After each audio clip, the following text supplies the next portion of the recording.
제목으로 담임 목사님 나오셔서 말씀 증거하시겠습니다. 할렐루야. 성가대 찬양 감사합니다. 민수기 11장 이제 오늘로 세 번째 설교하고 이제 마치려고 합니다. 하나님의 선민인 이스라엘 백성들이 광야 행진을 하는데 아무래도 애굽에서 먹었던 음식 생각이 간절히 났던 것 같아요. 하나님 앞에 옛날 음식이 생각난다. 뭐 이 정도 추억하면 얼마나 좋겠어요. 우리도 그렇잖아요.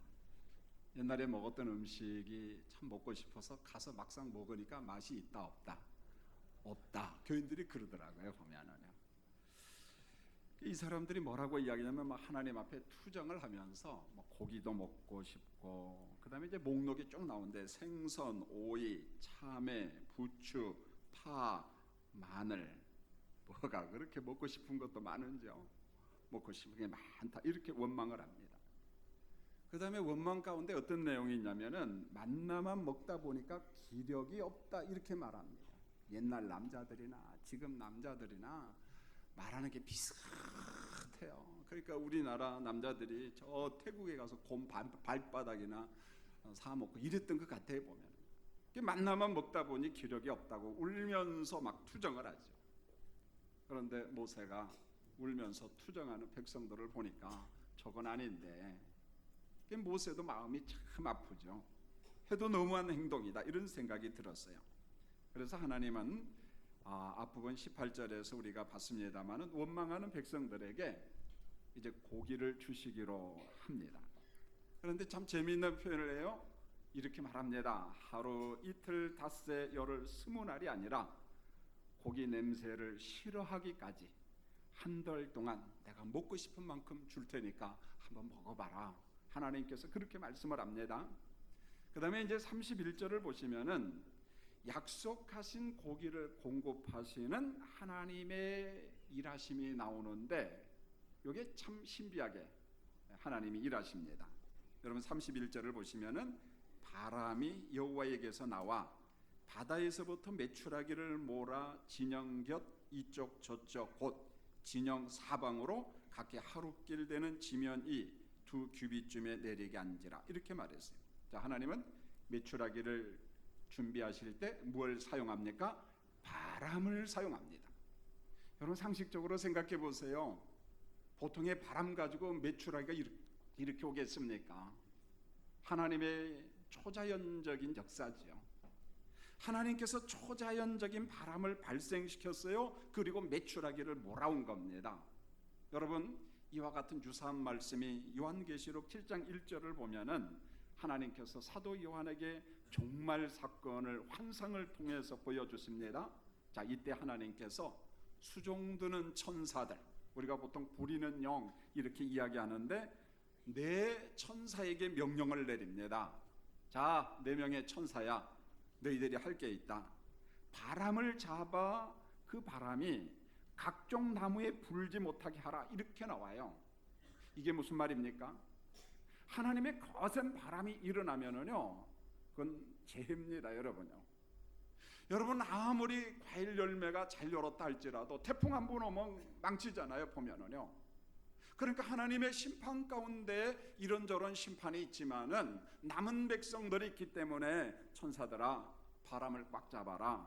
그리고 난 다음에 나무에 불지 못하게 하라. 나무에 있는 열매가 떨어지지 않도록 하나님께서 명령을 내리는 거예요. 무슨 말입니까? 자연을 다스리시는 하나님에 대해서 말씀을 하고 있는 것입니다. 자, 이제 바다로부터 메추라기가 막 몰려왔습니다. 백성들 진영이 있는데 이쪽과 저쪽 사방에 막 몰아왔습니다. 그런데요, 어느 정도냐면은 하루길 갈 수 있는 거리만큼이라고 이야기를 했어요. 여러분 우리가 통상적으로 남자들 걸음으로 하루길이 100리거든요. 40km입니다. 그러니까 몸이 좀 불편하신 분들도 걸어가면은 50리는 걸어갈 수가 있어요. 자, 하루길 갈 수 있는 거리만큼 메추라기를 몰아왔는데 메추라기가 쌓인 높이를 또 성경에서 말씀한데 2규빗이라고 이야기했어요. 여러분 한 규빗은 여러분 팔이 있잖아요. 이 끝에서 여기까지가 한 규빗이에요. 한 45cm. 그러면 둘이니까 얼마죠? 90cm 정도, 여러분 90cm 정도 되는 메추라기가 몰려왔는데 이게 죽은 메추라기가 아닙니다. 살았어요. 부두덕거린다. 장관이에요, 여러분요. 생각을 해보세요. 놀라운 일이 벌어진 거예요. 사람의 이성과 합리로는 도무지 이해가 안 되는 기적이 지금 일어났습니다. 막 메추라기들이 부두덕거리고 있는 거예요. 지금 이 모습을 백성들이 보고 있어요. 자, 바람이 몰고 온 메추라기를 본 백성들의 모습을 한번 이제 32절을 보세요. 그날 종일 모으고 밤에도 모았습니다. 여러분, 그게 부족해가지고 그 이튿날도 모았습니다. 그래, 오늘 말씀해 보니까 적게 모은 사람도 10호멜, 10호멜 모았습니다. 여러분, 주석책에 보니까 이게 말이 어느 정도 크기인지는 잘 모릅니다만은 많게는 이게 한 120말 정도 된대요. 보면은 그렇게 큰 말은 아닌 것 같아요. 보면은 어마어마한 양을 지금 모았습니다. 자, 이 사람들이 그걸 모아서 자신을 위해 진영 사방에 펴두었어요. 왜 그런 줄 아세요? 냉동실에 있으면 다 갖다 놓으면 되죠. 없거든. 그러니까 어떻게, 햇빛에 말려야죠. 말려야만이 오래 두고 먹을 수 있지 않겠습니까? 자, 32절의 그림을 여러분 한번 생각을 해보면서 하나님의 마음을 한번 헤아려 봤으면 좋겠어요. 메추라기를 모으는 사람들의 모습입니다. 제가 볼 때는요, 정상적인 모습이 아닙니다. 오늘 이거예요. 정상적인 모습이 아닙니다. 하루 이틀 공급하는 것이 아니에요. 한 달간 먹도록 냄새가 날 만큼 내가 공급하겠다. 하나님께서 그렇게 약속을 했습니다. 그렇다면은 여유가 있어야죠. 근데 이 사람들 보세요. 잠을 자지 않으면서 이렇게 모아요. 그렇게 할 이유가 없거든요. 오늘 좀 모았으면 내일에도 상관없습니다. 그런데 조금 더 모으기 위해서 밤새워 모여요. 그 이튿날도 모읍니다. 정신없이 모으는 이것을 본 하나님의 평가가 뭔 줄 아세요? 욕심인데 과도한 욕심입니다. 욕심은 욕심인데 지나쳤다는 말이에요. 과도하다는 거예요. 그래서 적게 모은 자도 10호멜이라고 오늘 성경에서 그 수량을 말씀하고 있습니다. 진영 사방에 지금 펴두어 말렸습니다. 생각해 보세요. 말리는 장소가 좁았을 거예요. 이 집도 말려야죠. 저 집도 말려야죠. 비좁았을 겁니다. 33절을 보세요. 애석한 장면이 나옵니다. 과도한 욕심과 탐욕을 징벌하는 기사가 소개되고 있는데 이렇게 말씀합니다. 고기가 아직 이 사이에 있어 씹히기 전에 여호와께서 백성에게 대하여 진노하사 심히 큰 재앙으로 치셨으므로. 물론 제가 후자에 시편 78편과 똑같은 기사가 나와요. 보충 설명을 할 테니까요. 한번 들어보십시오. 여러분, 우리가 하나님이 주신 선물로서의 이 합리적인 판단을 할 수 있는 이성이 있잖아요. 이런 생각을 한번 해보세요. 아니, 메추라기를 주시고 징벌할 거면은 뭐라고 그 다음에 말해야 될까요? 왜 주셨어? 이렇게 말해야 돼요. 그래요, 안 그래요? 은혜 팔아서 말을 안 하시네요, 여러분. 여러분, 물론 이제 그 다음 단계는 이렇게 말해야죠. 아니, 주라고 했으니까 기력이 없다, 정력이 없다, 고기가 먹고 싶다. 그래서 하나님이 주셨어. 그런데 거둔 게 뭐가 잘못이냐? 밤새워 거두든지 그게 뭐가 잘못이냐? 그런데 하나님께서는 그렇게 보시지 않았어요. 그러므로 우리가 조금만 생각하면 본문을 이해할 수 있는데, 본문을 이해할 수 있는 키워드, 핵심 단어가 뭔 줄 아세요? 광야입니다. 이 단어가 빠지면은 본문 해석하는데 어려움이 있어요. 여러분, 광야는 의식주 공급이 어려운 곳이잖아요. 결국 사람의 노력으로 사는 곳이 아니에요. 광야는 어떤 곳인가요? 전적으로 하나님을 의존하고 하나님을 신뢰하는 곳이 광야입니다. 여러분, 하나님께서 애굽에 종살이 하는 백성들을 가나안 땅으로 이동시킬 때 하나님이 무능해서 빙빙 돌린 줄 아세요? 직선 코스를 가면 잠시면 갑니다. 그런데요, 하나님께서 광야로 인도하신 목적이 있잖아요. 하나님이 누구신가를 훈련시켜야 되는데 방법이 없습니다. 여러분, 먹을 게 많은 창고가 있어요.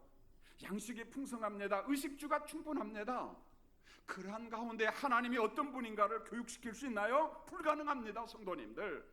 그래서 모세가 광야 40년 끝판 모압 평지에 이스라엘 백성들을 다 불러다 놓고 이 설교를 하는 거예요. 그리고 모세는 하나님의 부르심을 받습니다. 신명기 8장 2절을 보시면은 광야로 자기 백성을 인도하신 하나님의 목적을 말씀합니다. 너를 시험하사 내 마음이 어떠한지 알고 싶다, 이렇게 이야기합니다. 하나님께서 이스라엘 백성들을 선민으로 불렀습니다. 애굽에서 430년 동안 종살이했습니다. 하나님이 누군지를 교육을 시켜야 되겠는데, 저들의 마음속에 하나님에 대한 신앙을 훈련시켜야 되겠는데 방법이 없어. 광야로 끌고 간 겁니다. 하나님이 말씀합니다. 너를 시험하사, 여러분 이때 시험은 유혹이 아니요 테스트입니다. 말 그대로 너를 시험하사 네 마음이 어떠한지 알고 싶다, 이렇게 말씀했어요. 백성들이 하나님을 신뢰하는지, 하나님을 의존하는지, 하나님의 전능하심을 진짜 믿는지. 우리 하나님도 인격자 하나님이시기 때문에 자기가 부른 백성들의 마음의 형편과 상태를 알고 싶다라고 성경에서 말씀하고 있습니다. 여러분, 오늘 예배에 참여한 부부들이요, 여러분 종종 그런 생각이 들잖아요. 5년, 10년, 20년, 40년을 살았는데도 가끔 내 아내의 마음을 나도 몰라, 이렇게 이야기하잖아요. 내 남편의 마음을 나도 몰라, 이렇게 합니다. 그러면 저는 한 수 더 붙여서 이야기합니다. 죽을 때까지 몰라요, 이렇게 이야기합니다. 여러분, 오늘 하나님도 이 말씀을 하고 있는 거예요. 정말 이 백성들이 하나님을 사랑하는가, 의존하는가, 신뢰하는가, 너를 시험하사 내 마음이 어떠한지 알고 싶다, 이렇게 이야기합니다. 두 번째가 뭔 줄 아세요? 신명기 8장 3절을 보면은 사람이 떡으로만 사는 것이 아니요 여호와의 입에서 나오는 모든 무엇으로 산다? 말씀으로 사는 줄을 내가 알게 하리 하심이라. 사람이 떡으로만 사는 게 아니야. 참된 양식이신 하나님의 말씀으로 산다. 이것을 알려주고 싶어서 이스라엘 백성들을 광야로 인도하신 거예요, 여러분요. 이것이 선민들에게 광야를 주신 목적이에요. 광야를 허락하신 목적입니다. 여러분, 이 논리는요 지금도 똑같아요. 여러분, 아마 지난 한 주간 동안 광야 인생을 살다 오신 분들 계실 겁니다. 자, 하나님 앞에 예배 드립니다마는 마음이 답답해 클클해요. 곤고합니다. 하나님, 왜 지난 한 주간 제게 광야를 주셨나요? 이해가 안 돼. 자, 하나님 앞에 질문을 던지는 사람들이 있을 거예요. 여러분, 하나님은 자기 백성들에게 여전히 지금도 가끔씩 혹은 종종 광야를 허락합니다. 광야를 주신 목적이 뭔 줄 아세요? 우리 마음을 알고 싶다는 거예요. 오늘 예배드리는 여러분의 마음을 알고 싶다는 거예요. 하나님을 정말 사랑하느냐, 신뢰하느냐, 의존하느냐. 사람이 떡으로만 사는 것이 아니라 하나님의 말씀으로 사는 것을 알려주기 위함이라. 여러분, 광야 인생을 사니까, 인생에 어려움이 있으니까 하나님을 경험할 수도 있고 하나님 앞에 엎드려 기도도 합니다. 여러분, 잘 나가 보세요. 물론 기도합니다. 그러나 그 기도가 형식일 때가 참 많습니다. 죽음과 같은 환경에 처해 보니까 간절해, 애절해, 금식도 합니다. 하나님의 은총을 구합니다. 여러분, 광야 인생 속에 있을 때 하나님을 경험할 수 있고 하나님을 만날 수 있고 하나님을 맛볼 수가 있는 것입니다. 추상 속에 계신 하나님이 아니라 시편 기자가 이야기합니다. 34편에 하나님을 맛보아 알지어다. 하나님을 경험하라는 거예요. 하나님을 맛보아 알지어다, 이렇게 말씀하고 있습니다. 여러분, 제가 전자의 이제 메추라기 사건에 대한 보충 설명하는 말씀이 어디 있냐면 시편 기자가 똑같은 말을 합니다. 계시로서 말씀인데, 여러분 시편 78편에 보면은요 27절에 만나를 메추라기를 어느 정도 주셨는가 이렇게 말해요. 먼지처럼 많은 고기를 비같이 내리시고 나는 새를 바다에 모래같이 내리셨도다. 강조입니다. 자, 메추라기를 얼마나 주셨다고요? 먼지처럼 많은 고기를 어떻게 내리셨냐면 비같이 내리시고 나는 새를 잡아다가 어느 정도 줬냐면 바다에 모래같이 내리셨도다, 이렇게 말했어요. 자, 조금 전에는요 고기가 아직 이 사이에 있어 씹히기 전에 이렇게 나왔죠. 그러면은 먹어보지도 못하고 죽었냐? 이런 말이 되잖아요. 그런 말이 아닙니다. 보세요. 시편 78편 29절로 31절에 보면 이렇게 나와요. 그들이 먹었어요. 심히 배가 불렀습니다. 하나님이 그들의 원대로 그들에게 주셨도다. 그러나 그들이 욕심을 버리지 아니하여 그들의 먹을 것이 아직 그들의 입에 있을 때에, 그러니까 실컷 먹었어요. 여러분요, 배가 어떻게 해요? 불렀습니다. 이제 소화제 먹어야 돼요. 근데 이 사람들이 더 먹는 거야. 배가 불른데도 아직 입에 고기가 있어요, 없어요? 있다는 말입니다. 엄청나게 먹었어요, 이 양반들이요. 성도님들, 뷔페 식당에 가가지고 그저 본전 찾는다고 너무 과도하게 드시지 마세요. 집에서 누워가지고 꾸역꾸역 하면서 화장실에 왔다 갔다 하지 마세요. 그냥 2접시 먹고 다 오세요. 예? 그걸 5접시를 드시니 소화가 됩니까? 문을 옛날 어른들은 이해가 됩니다. 보면은요. 오늘 이런 말씀이요. 그런데요, 그 다음 말씀을 잘 보시면은요, 그러나 그들이 욕심을 버리지 아니하여 그들의 먹을 것이 아직 그들의 입에 있을 때에, 그 다음에 이런 말이 나와요. 하나님이 그들에게 노염을 나타내사 그들 중 강한 자를 죽이시며, 자, 누구를 죽였다? 강한 자를 죽이시며 이스라엘의 청년을 쳐 엎드려뜨리셨도다. 이렇게 나와요. 이 말씀만 보면 문자적으로 황당해요. 사실은요, 해석이 필요하겠지요. 여러분, 그들 중 강한 자라는 그 시편의 말씀이 우리가 지금 가지고 있는 이 성경 말고 이전의 한글판, 재번역하기 전에 한글판에 보면은 어떻게 나오냐면 저희 중에 살진 자를 죽이며 이렇게 나옵니다. 이 말씀만 나오면요, 제가 1부, 2부 이야기했어요. 죄송합니다만요, 우리 교역자도 좀 죽을 사람이 몇 명 있어요. 그 다음에 우리 교인들 가운데도 죽을 사람이 지금 몇 명 있어. 왜? 아니, 저희 중에 살진 자를 죽인다면 이거 공평하지 않아요. 보면은요, 저희 중에 살진 자. 그럼 이게 무슨 말이냐는 거예요. 강한 자가 무슨 말이냐, 살진 자가 무슨 말이냐, 청년은 왜 죽였느냐. 그럼 젊은 사람 다 데려가면은 노인들만 남게? 그럼 하나님의 희망이 없잖아요. 왜 청년을 죽였느냐. 그래서 영국에서, 아니 그 시대의 당대 최고의 설교자인 스펄전 목사님이 시편 강해를 쫙 합니다. 굉장한 분량이에요. 그 시편 강해서를 보면은 목사님이 이런 강해를 합니다. 찰스 스펄전 목사님의 시편 강해를 보면 이런 말씀이 나와요. 이 본문에 대한 해석입니다.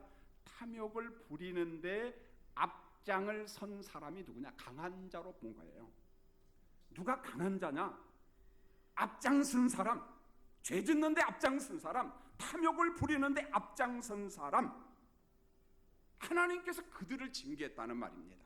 보세요, 성도님들, 괜히 진 게 아니라, 자, 광야 백성들은 하나님을 광야에서 경험했어요. 은혜와 능력을 맛봤습니다. 반석의 물을 마셨습니다. 하늘 양식인 만나를 지금도 먹고 있는 거예요. 지금도 하늘 양식을 먹고 있습니다. 이런 은혜를 받고도 변화가 없어요. 간증이 없어요. 감사가 없습니다. 여전히 원망뿐입니다. 욕심을 부립니다. 투정을 합니다. 하나님께서 보니까 너무해. 모세가 봐도 너무해. 하나님께서 이러한 사람들에게 심판했다는 거예요. 하나님이 누구신가를 교육시킨 것입니다. 여러분, 성경에 보니까 야고보 기자가 욕심과 탐심을 경고하는데요, 야고보서 1장 14절로 15절, 오직 각 사람이 시험을 받는 것은 자기 욕심에 끌려 미혹됨이니, 이렇게 말합니다. 내 욕심에 끌려 미혹됨이니 욕심이 잉태한 즉 죄를 낳고 죄가 장성한 즉 사망을 낳느니라. 이때 말씀한 게 뭔 줄 아세요? 과도한 욕심 하나님이 좋아하지 않아요. 과도한 탐심 좋아하지 않아요. 성경은 말씀합니다. 하나님의 거룩한 백성이라고 이야기하면서 지나치게 욕심과 탐심을 부리면 그 사람 어디로 가는 줄 아세요? 죽는다, 이렇게 말을 합니다. 욕심이 잉태한 즉 죄를 낳고 죄가 장성한 즉 무엇? 사망이 온다라고 이야기했어요. 하나님은 탐욕을 부리는 사람을 징벌했어요. 그래서 그곳 이름을 기브롯 핫다아와, 이게 무슨 말이냐면은 탐욕의 무덤이다, 욕심의 무덤이다, 그런 말이에요. 자, 여기 공동묘지가 있는데 이게 무슨 무덤인 줄 아세요? 욕심 부리다 다 죽었다는 말입니다. 과도한 탐욕을 부리다가 죽은 사람들의 무덤이다 이 말입니다. 욕심이 죽음이요 탐욕이 죽음임을 오늘 성경이 우리에게 지금 말씀을 하고 있어요. 여러분 디모데전서 6장 17절로 19절을 보시면은 하나님의 축복을 받은 이 부한 성도들, 자 목회적 권면을 해야 되는데 어떻게 해야 될 것인가? 바울 사도가 아들과 같은 디모데 목사님에게 편지를 보내는 거예요. 그 말씀 가운데 뭐가 있느냐면은 내가 이 세대의 부한 자들을 명하여 마음을 높이지 말고, 여러분 이것을 보면은 에베소 교인들이 부자가 참 많았던 것 같아요. 내가 가난하게 사니까 모두 다 가난해야 된다 그런 말 하지 마세요. 내가 어렵게 살 수 있어요. 옆 사람 부자로 살 수 있습니다. 여러분 그거 흑백 논리로 보지 말았으면 좋겠어요. 우리가 다는 이해할 수 없지만은 어렵게 사는 사람 위해서 기도하고 부한 사람도 여러분 위해서 기도하시는 우리 성도들이 되시기를 원합니다. 우리가 마음속에서 너무 정지하고 판단하지 말았으면 좋겠어요. 좀 기다리시면 좋겠어요. 그래서 디모데야, 너희 교회에 부한 성도들이 많은데 그냥 내버려두면 안 되겠다. 너 설교 좀 하라. 가로치라. 내가 이 세대의 부한 자들을 명하여 마음을 높이지 말고 정함이 없는 재물에 소망을 두지 말고 오직 우리에게 모든 것을 후히 주사 누리게 하시는 하나님께 두며 선을 행하고 선한 사업을 많이 하고 나누어 주기를 좋아하며 너그러운 자가 되게 하라. 너그러운 자가 되게 하라. 이것이 장래에 자기를 위하여 좋은 터를 쌓아 참된 생명을 취하는 것이니라. 이렇게 말씀합니다. 자, 성도님들 제가 보충 설명할 테니까 한번 들어보십시오. 그리고 부에 대해서 개념 정리를 하시기 바랍니다. 자, 전자에 이야기했습니다. 에베소 교회는 부한 성도들이 많았어요. 거기에 담임 목사가 누구냐면은 디모데입니다. 사도 바울의 제자거든요. 선생님이 제자에게 권면하는 거예요. 야야, 목회는 이렇게 하는 거란다. 너희 교회 부한 성도들이 많지? 부자 성도들에게 도덕적 책임을 강조하라 이 말이에요. 성도로서 하나님 나라 백성으로서 도덕적 책임을 교육하라. 사도 바울은요, 부를 포기하라고 말하지 않아요. 부를 버리라고 말하지 않습니다. 하나님의 선물로서 풉니다. 그러면 그 선물 은사로서 부를 어떻게 할 것인가 잘 관리하라. 책임 있게 사용하라. 부한 성도들이 가질 심령의 자세를 정확하게 이야기를 하는데 이렇게 말합니다. 첫 번째, 마음을 높이지 말라. 물론 이 말씀 놓고 보면은 굉장히 추상적이에요. 내 마음을 높인다는 기준이 어디냐? 어디까지가 높음이냐? 성도님들, 하나님이 주신 재물 가지고 착각하지 말라는 거예요. 하나님이 주신 선물, 하나님이 주신 권력, 하나님이 주신 재물을 가지고 과도하게 자랑하거나 교만 부리지 말라는 것입니다. 마치 내가 본 것처럼, 내 능력인 것처럼, 내 재주인 것처럼 과도하게 자랑하지 말라. 여러분의 마음을 높이지 말라고 오늘 사도 바울이 디모데 목사님을 통해서 에베소 성도들에게 권면하고 도덕적 책임에 대해서 말씀을 합니다. 두 번째가 뭔 줄 아세요? 정함이 없는 재물에 소망을 두지 말라. 여러분, 재물이 참 좋지요. 우리가 자본주의 살다 보니까 가진 것 있으면 편리한 것도 많고요, 참 좋은 점 많습니다. 그런데 재물은 안정된 것이 아니라고, 재물 역시 불확실한 것이라고, 그러므로 그 재물에 소망을 두지 말라. 그 다음에 이렇게 말씀합니다. 굉장한 말씀이요. 후히 주사 누리게 하시는 하나님께 소망을 두라고 이야기했습니다. 부자 성도가 신뢰하고 의존할 분이 있다. 인색하신 하나님이 아니시다. 자기 백성에게 후히 주시는 하나님, 누리게 하시는 하나님께 소망을 두라 이렇게 말씀합니다. 그런데요, 성도님들, 여기 누린다는 말이요, 참 재미있는 단어입니다. 여러분 잘 기억하십시오. 이 누린다라는 단어 속에는요, 즐긴다는 의미도 있고 만끽한다는 의미도 있습니다. 자, 여기서 누린다라고 하는 말은요, 하나님이 주신 선물을 가지고 즐겁게 사용하라는 거예요. 즐길 줄 알아라, 누릴 줄 알아라 이 말입니다. 여러분, 성경은요 맹목적인 금욕을 옹호한 적이 없습니다. 여러분, 금욕하면 대부분 금식 아니겠습니까? 여러분요, 여러분, 맹목적인 금식, 맹목적인 금욕을 성경은 옹호하지 않아요. 성경에는 금욕주의 없습니다. 물론 쾌락주의도 없습니다. 특별한 목적을 가지고 내게 아픔이 있어요. 그럴 때는요, 금식을 통해서 흉악한 것들을, 결박을 푸는 역사가 있다라고 금식을 하나님께서 하라고 말씀하시지, 시도 때도 없이 금식한다, 난 일주일에 이틀 3일씩 금식한다, 예수님이요 별로 좋아하시지 않았어요. 여러분요, 목적이 분명할 때, 목적이 분명할 때 하나님께서 금식을 요구하셨지요. 그 금식이 자랑거리가 되는 것은 굉장히 위험합니다. 자, 성경은 소유 자체를 부정하지 않았어요. 잘 관리하라, 바르게 사용하라, 도덕적인 책임을 말씀하고 있습니다. 그래 구체적으로 이렇게 말합니다. 선한 일을 행하고 선한 사업에 부하고 나누어 주기를 좋아하라. 그 다음에 말씀이요, 너그러운 사람이 되라, 이렇게 말합니다. 여러분, 너그러운 사람이 되라, 이 말씀은요, 남에게 너그러운 사람이 되라 그 말씀도 있지만 자기에게도 너그러워야 돼요. 자기에게도 너그러운 사람이 되라는 말입니다. 좀 더 설명을 하죠. 여러분, 자기에게 지나치게 자학하고 엄격한 사람들이 있어요. 물론 경건 올려놨는데 좋은 점이 있겠죠. 그러나 자칫 잘못하면은요, 인간관계 속에서 덕을 세우지 못할 때가 있어요. 옛날에 우리나라 정치가들이 한때 구호를 외친 것이 이런 거였어요. 주지도 말고 무엇하자? 받지도 말자. 그래놓고 지들은 뒤에서 받았어, 안 받았어? 받았어요. 우리는 이들을 누구라고 합니까? 착한 사람, 도둑놈, 도둑놈이라고 이야기합니다. 근데 그 말이 없어졌어 이제는요. 여러분, 그 말 함부로 하면 안 돼요. 종종 강단에서 이야기합니다. 예수를 믿는다는 건 뭔 줄 아세요? 내가 주고 남이 주면 나도 무엇해요? 받아야 돼. 사랑 주고 사랑 받고, 봉사 주고 봉사 받고, 내 은사 주고 상대방의 은사를 어떻게 받고. 이제 아시겠죠? 괜히 그 정치가들이 한 말 따라서는 망신당해요. 여러분요, 그 성경에 없거든 보면은요. 여러분, 너그러운 사람이 되라고 하는 말은요, 내게도 관용해야 되고 내 마음에도 넓어야 돼. 그러므로 하나님이 주신 것 가지고 나를 위해서도 쓸 수 있어야만이 됩니다. 나를 위해서도. 제가 이제 좀 이따가 이야기를 할 것입니다. 여러분, 하나님이 우리에게 주신 부의 목적이 뭐냐?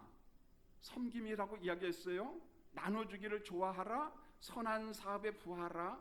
그러면은 부를 극복할 수 있는 방법이 뭐냐? 이미 정답을 다 이야기했어요. 선한 일에 부한 자가 부를 극복할 수 있어요. 그렇지 않으면 부의 종이 됩니다.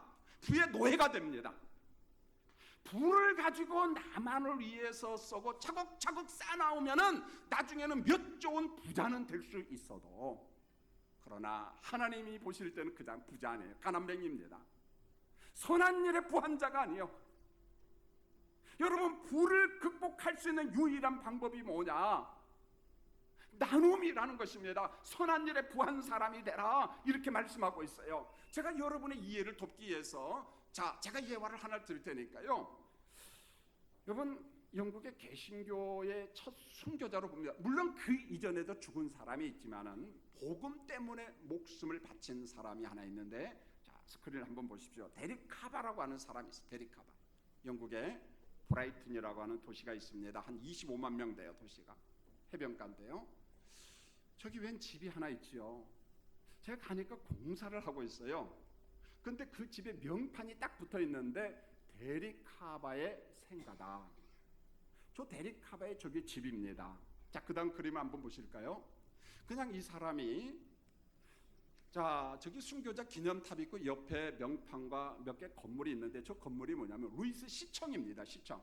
저 시청 앞에서 데릭 카바와 함께 9명이 하나님의 말씀을 듣고 성경을 공부하다가 붙잡혀가지고 저기서 화형을 당했어요. 성경 보고 성경을 놓고 기도하다가 죽임당했다는 말입니다. 여러분요. 그래서 그 사람들을 기념하기 위해서 순교자 기념탑을 루이스 홀에서 조금 떨어진 언덕에다가 기념탑을 만들었어요. 저기 9명의 이름이 나옵니다. 여러분, 제가 데릭 카바 이야기를 할 테니까, 자, 됐습니다.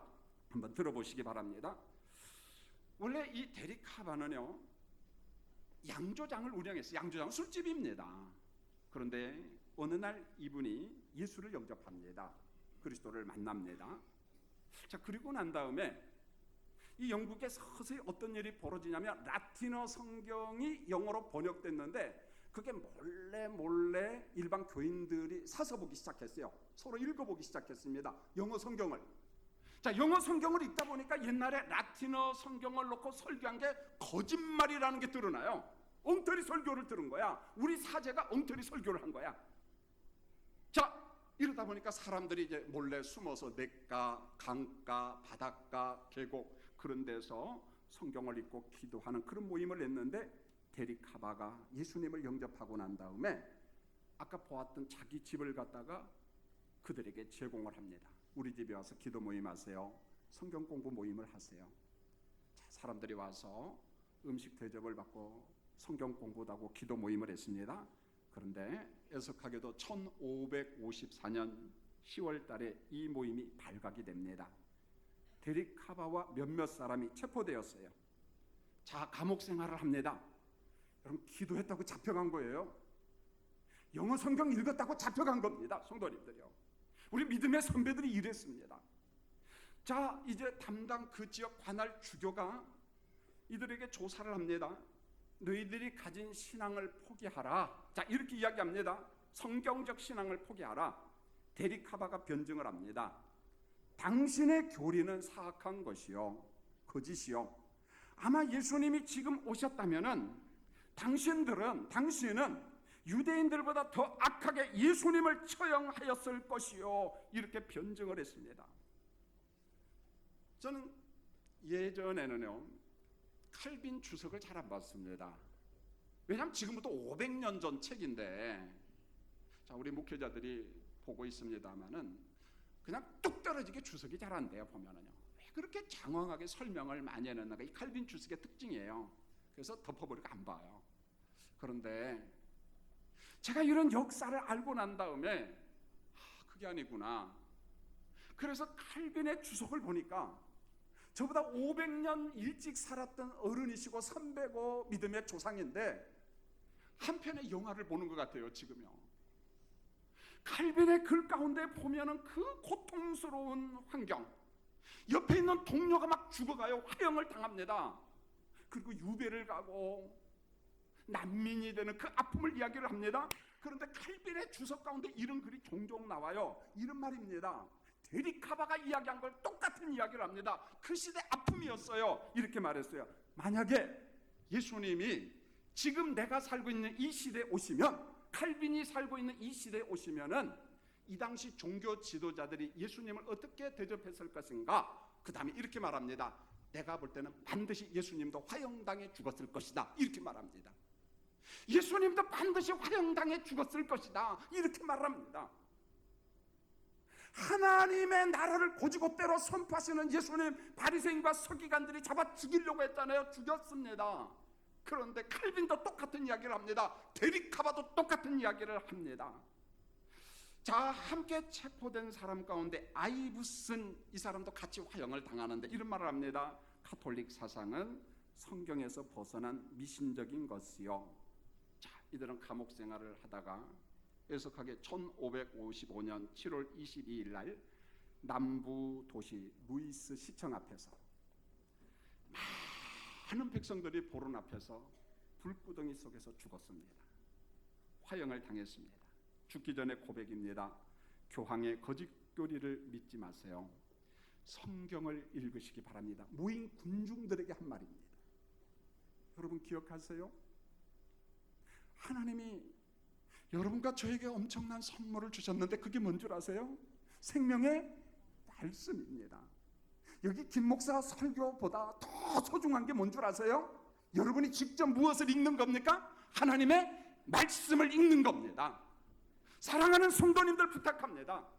말씀 위를 걸어가시기를 원합니다. 말씀에 잡혀 살기를 원합니다. 여러분, 우리 믿음의 선배 데릭 하바, 아이브슨 등등 수많은 사람들은 성경 읽다가 붙잡혀가서 죽었습니다. 여러분, 하나님의 말씀을 읽다가 죽었어요. 자, 데릭 하바 제가 오늘 본문에 가져온 이유는 이겁니다. 그는 예수님을 영접한 다음에 인생의 가치관이 바뀌었습니다. 여러분, 양조장에서 돈 많이 벌었어요. 데리카바요. 예수를 알았습니다. 고통당하는 사람을 위해서 자기 집을 줬습니다. 먹을 게 없잖아요. 필요한 음식을 공급했습니다. 예수님을 영접한 이후에 내가 가진 재물을 어디에 사용해야 될까? 그걸 알았어요. 가치관이 변했다는 거예요. 자신의 집을 기도처소로 하나님의 말씀을 공부하는 장소로 제공했습니다. 물질을 가지고 이웃을 섬겼습니다. 데리카바는 자기 것을 누릴 줄 알았습니다. 나누어 줄 줄 알았습니다. 1부 2부 시간에요, 이런 이야기를 했습니다. 제가 새벽에 한번 이야기한 적이 있어요. 제 후배 선교사님이 있습니다. 목사님 죄송합니다만 우리 이모 부끄러운 점을 이야기할래요. 간증이었어요. 뭔데? 그러니까 이 친구 참 얌전하고 말을 잘 안 하는데요. 우리 막둥이 이모가 부자입니다. 그래. 한국에 부자가 뭐 보통 많은 게 아니잖아요. 보면은. 그래 100억 있다 그러면 눈 하나도 깜짝 안 합니다. 우리 한국 사람도. 근데 100억도 없으면서 그래 보면은요. 괜히. 얼마 전에 로또 복권 여기 석관동에 파는데 아줌마 아저씨 줄을 섰대. 난 뭐 하는가 봤더니 로또 복권을 사고 너무 해피하는 거예요. 한 아줌마 임신했어. 그 애기한테 그런 것 같아요. 야, 로또 복권 샀다. 그러면서 지갑에다 막 넣는데 얼마나 고이고이 간직하는지. 그 한번 이야기해봐라. 그러니까 우리 막둥이 이모가 한 65세 되는가 봐요. 재산이. 조금 놀라시기 바랍니다. 저도 그래야지 좀 피드백 효과가 있어요. 1000억이래. 1000억. 감사합니다. 1000억. 근데 그 다음이 재밌어요. 큰 이모하고 둘째 이모가 막둥이 이모한테 그런데요. 야, 우리 한번 놀러 가자. 그러면은 안 가 그런데요. 그런데 큰 이모하고 둘째 이모가 아니야, 이번에 경비는 우리가 다 댈게. 그러면 갈게 그런데. 그런데 큰 이모하고 둘째 이모는 돈이 없어. 몸도 아프고. 둘째 이모는 권사님이시고 하니까 야, 좀 가자. 이제 너도 한번 내라. 그러면 안 가 이런데요. 그런데 그 막둥이 이모가 1000억 가진 이모가 가끔 이렇게 운대요. 자기 남편이 얼마 전에 암으로 죽었어요. 그런데 이렇게 운답니다. 아이고, 우리 남편은 돈만 벌어놓고 써보지도 못하고 죽었어. 근데 그러니까 너도 좀 써라. 그러면은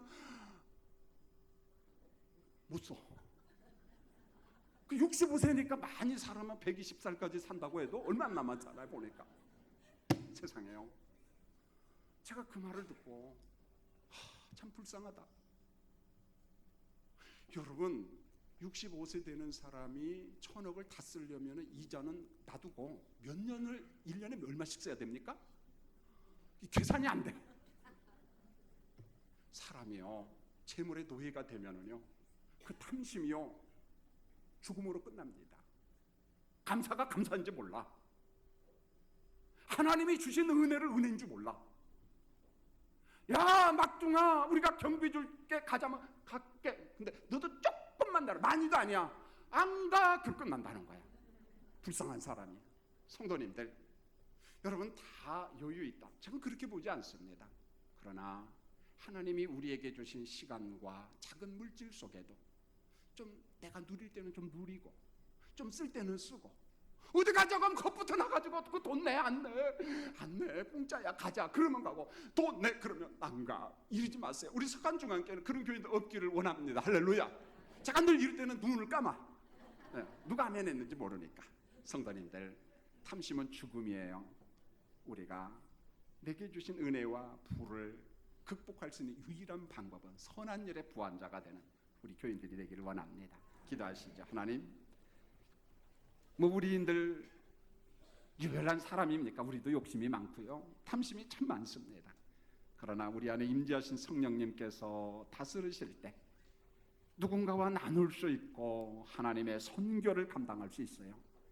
하나님, 50년, 60년, 70년, 80년 된 고집과 습관 버리기 어렵습니다. 하나님께서 도와주시옵소서. 예수님의 이름으로 기도합니다. 아멘.